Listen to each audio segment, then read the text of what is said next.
La semaine dernière, le président américain Donald Trump s'en est pris à son homologue russe, avec qui il semblait pourtant assez proche.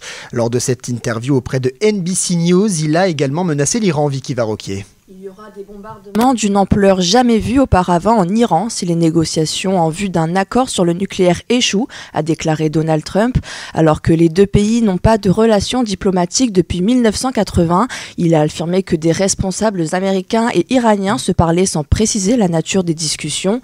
Le président américain a même évoqué la possibilité d'imposer de nouveaux droits de douane secondaires comme il l'avait fait il y a 4 ans.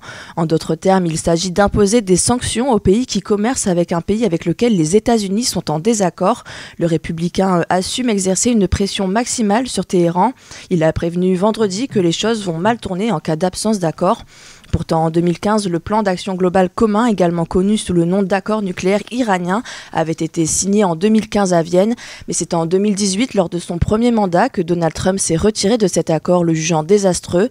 Depuis son retour à la Maison-Blanche, il se dit désormais ouvert au dialogue. Mais face aux menaces de Trump, l'Iran n'exclut pas de se doter de l'arme nucléaire. Téhéran déclare que l'Iran ne cherche pas à se doter de l'arme nucléaire, mais n'aura pas d'autre choix que de le faire en cas d'attaque contre le pays.